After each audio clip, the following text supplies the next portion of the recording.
ရှင်share ဆုံး channel လေးကနေကြိုဆိုပါတယ်ဒီဗီဒီယိုလေးမှာတော့ကျွန်မကဒီ PowerPoint မှာပေါ့နော် Eyedropper Tool အသုံးပြုတဲ့ပုံစံလေးကိုပြပြပေးမှာဖြစ်ပါတယ်ဒီ Eyedropper Tool ကကြတော့ဒီအခုကျွန်မတို့ PowerPoint မှာသုံးပြမှာပေါ့နော်PowerPoint မှာမဟုတ်ပါဘူးတခြား Word တို့ Excel မှာလည်းဒီ color တွေချဲတဲ့အခါမှာကျွန်မတို့ပေါ့နော်ရွေးတဲ့အခါမှာ Eyedropper Tool လေးကိုအသုံးပြုလို့ရပါတယ်ပေါ့နော်လောလောဆယ်တော့ကျွန်မက PowerPoint မှာလုပ်ပြသွားမှာဖြစ်ပါတယ်အဲဆိုရင်မိတ်ဆွေတို့အခုမြင်နေရတဲ့ဒီအောက်ကဒီ tools တွေကဒီ icon တွေကဆိုရင် eyedropper tool တွေပါ။ Okay ဒါဆိုရင်ဒီလို tool ကိုဘယ်လိုအသုံးပြုလဲဆိုတော့ကျွန်မနောက်ထပ် slide အသစ်တစ်ခုယူလိုက်ပါမယ်နော်။ slide တစ်ခုကျွန်မယူလိုက်မယ်။ဒီ slide လေးမှာကျွန်မက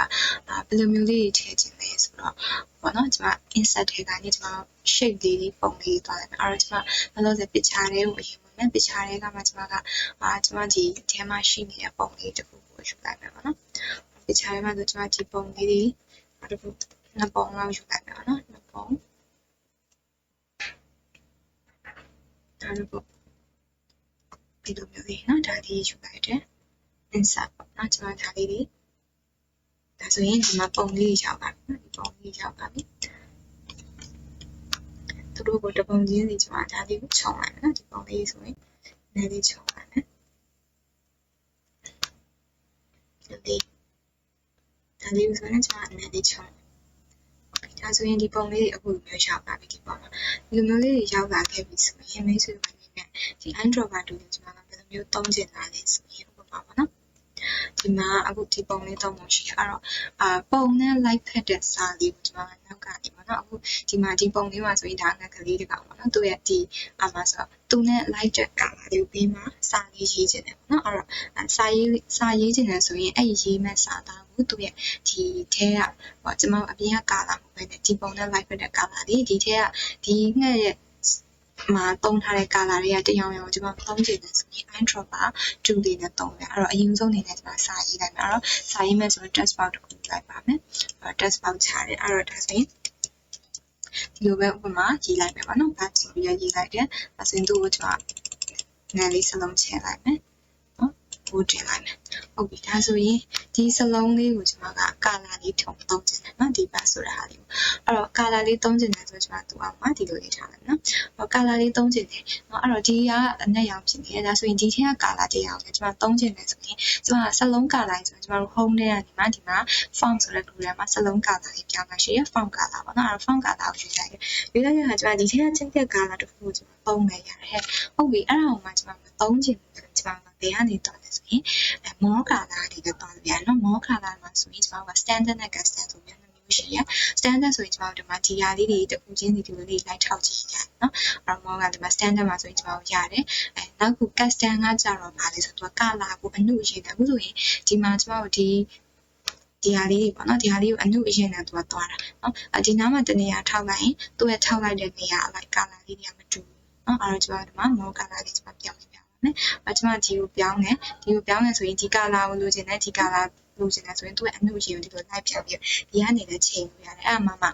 သူ့ရဲ့ RGB အမျိုးအစားနဲ့ရွေးလိုက်တယ်ဆိုရင်ဒီမှာ red ကဒီ color အနေထားဆိုရင်သူ့ red က38 green က27 blue က77ဒီလိုမျိုးလေးရှိတယ်ဟုတ်ပြီဒါကကြတော့ကိုယ့်အကိုစိတ်ကြိုက်ကိုထားချင်တဲ့ color ကိုယ့်ကိုစိတ်ကြိုက်ဒီမှာလာပြီးတော့အေးစစ်စစ်ချိန်ညှိချင်တဲ့ color မှာဆိုဒီလိုလာလို့ရတယ်ဟုတ်ပြီဒါဆိုရင်အဲ့လိုမဟုတ်ဘဲနဲ့ကျွန်မအခုဘာလုပ်ချင်တာလဲဆိုရင်နော်သူ့ကိုကြတော့အခုဒီထဲက color တရားမှသုံးချင်တယ်ဆိုရင်ကျွန်မကဆော့ဆော့လေးမျိုးတွားပြီးတော့မှချိန်တရားမျိုးဒီထက်က color ရဲ့ဆော့ဆော့ဟာတွေမှာတွားပြီးတော့အေးစစ်စစ်ရှာမယ်ဆိုကျွန်တော်လုံးလို့ရတယ်နော်ဒါပေမဲ့အခုကအဲ့လိုမဟုတ်ဘူးကအမြန်မဲ့ဒီထက်က color တရားသုံးချင်တယ်ဆိုကျွန်တော်ဒီ color သုံးချင်သူ့ကို select ပေးလိုက်တယ်ပြီးရင်ကျွန်တော်ဆော့ဆော့လိုပဲဒီ font color တွေကိုတွားပြီးတော့ more color အောင်မှာ eyedropper ဆိုတာလေးတွေ့ပါလိမ့်မယ်အဲ့ဒီ eyedropper ကကြတော့သူက color တွေကိုသူကဘာလုပ်တာလဲဆိုရင်သူ့ကိုထောက်ထားကြည့်လိုက်မယ်ဆိုရင်ကျွန်တော်သူက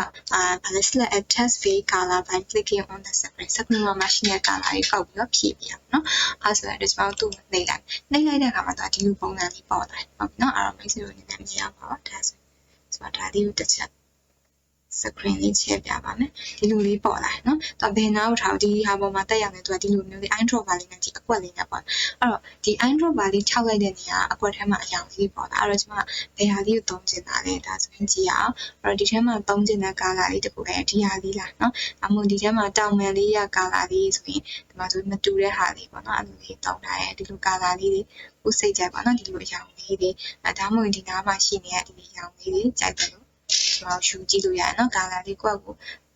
ဆွဲကြည့်ပါเนาะအဲ့လိုမျိုးလေးဆွဲပြီးတော့မှရွှေ့ကြည့်လိုက်လို့ရတယ်ဟုတ်ပြီဒီ color လေးကြိုက်ပြီဆိုရင်ကျွန်မဒီနားလေးကို mouse လေးနဲ့နှိပ်လိုက်တာနဲ့ဒီမှာရှိနေတဲ့ color လေးကသူ့အတူပေါက်တော့ပြောင်းသွားတယ်ဟုတ်ပြီเนาะအဲ့လိုမှမကြိုက်သေးဘူးပေါက်ပြောင်းချင်တယ်ဆိုရင်အဲ့လိုပဲကျွန်တော် eyedropper လေးကိုပြန်ရွေးပါပြီးတော့ဒီရောက်က color လေးလာပြီးတော့လည်းရွေးလို့ရတယ်ပေါ့เนาะဘယ်လို color မဆိုမိတ်ဆွေတို့အနေနဲ့ကိုကြိုက်တဲ့ color ကိုလာပြီးတော့သုံးလို့ရတယ်ပေါ့เนาะဒီမှာစိတ်ချ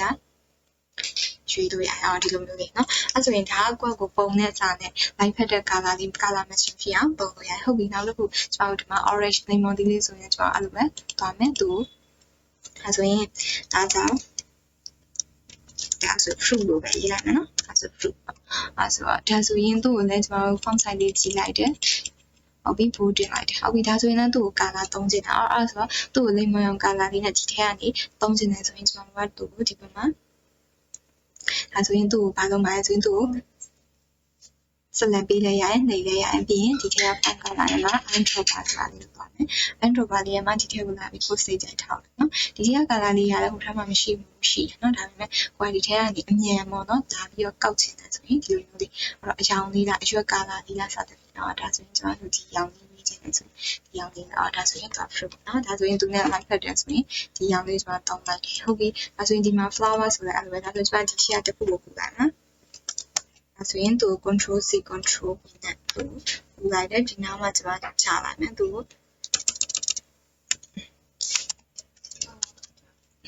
ဟုတ်ပြီဒါဆိုရင်သူ့ကိုလည်းလာပြီးတော့သုံးချင်တယ်ဆိုရင်သူ့ဆက်လက်ပေးလိုက်တယ်အဲ့လိုပဲဆောဆော eyedropper အဲ့လေးသုံးချင်တယ်ဆိုရင် eyedropper အဲ့ဆိုရင်သူကကြာဒီပတ်မွင့်လေးဒီပေါ်မှာလာပြီးတော့ color လေးတွေသူသုံးထားတဲ့အကြောင်း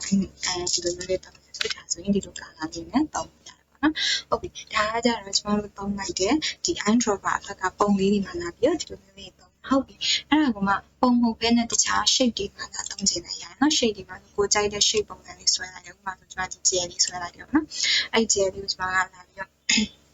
eyedropper သုံးချင်တယ်ဆိုရင်သူ့ကို select ပေးလိုက်တယ်ပြီးရင်သူ့ကိုကြတော့ drawing to format ထဲမှာ shape fill ဆိုတဲ့နေရာမှာလာတဲ့ shape fill ထဲမှာကျွန်တော်ဆော့ဆော့လိုပဲeyedropper အဖက်လေးသုံးပြီးတော့အဲ့လိုဒီ gel လေးကိုဘယ်လို color သုံးချင်လဲပေါ့နော်ဒီထဲကနေ color လေးကြိုက်တယ်ကောက်ရအောင်ဒါဆိုရင်တော့ဒီ gel လေးကို color ပြောင်းလိုက်တယ်ဟုတ်ပြီသူ့ရဲ့ဒီ shape outline color မှာလည်းအဲ့လိုပဲ eyedropper နဲ့သုံးချင်တယ်ဆိုရင်လည်းရတယ်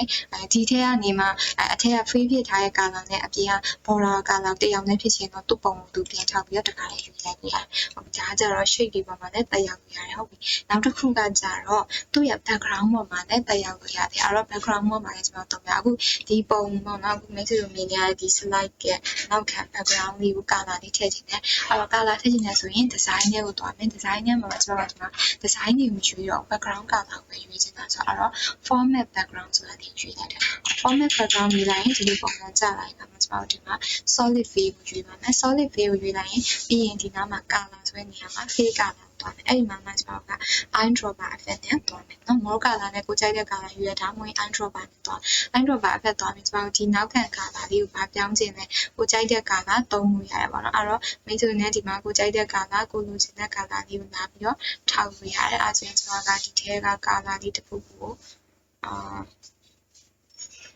ုဒီက color တွေကပုံလေးတွေနဲ့အနုတွေပါတော့ color လေးကိုနည်းနည်းလေးနုလာလေးရောဖြော်လာလေးဖြောင်းလိုက်ဒါဆိုရင်တော့ဒီလိုလေး color လေးသုံးလိုက်တာနဲ့နောက်မှာသူ့ရဲ့ background ကိုလည်းကျွန်တော်တို့ကိုလိုချင်တဲ့ပုံတွေက eyedropper ဖက်တွေနဲ့လာပြီးတော့မှသုံးလို့ရတယ်ပေါ့နော် eyedropper tool လေးကိုဒီလိုပုံစံနဲ့လာပြီးတော့သုံးလို့ရတယ်ဟုတ်ကဲ့ဒါကတော့ကျွန်တော်တို့စာရီပုံတွေ shape တွေသူ့ရဲ့ outline တွေစသဖြင့်အဲ့ဒါတွေအကုန်လုံးမှာ eyedropper လာပြီးတော့သုံးလို့ရတယ်ဒါတော့ကျွန်တော်ဒီ PowerPoint မှာလုပ်ပြခဲ့တာပါPowerPoint မဟုတ်ဘဲနဲ့ Word တို့ဒီ Excel တို့မှာလည်းလာပြီးတော့ဒီ color သုံးရမယ့်နေရာဆို eyedropper နဲ့လာပြီးတော့မှပုံတွေထည့်ထားဆိုရင်ပုံတွေကလိုချင်တဲ့ color ကိုလာပြီးတော့မှကောက်ပြီးတော့သုံးလို့ရပါတယ်ရှင်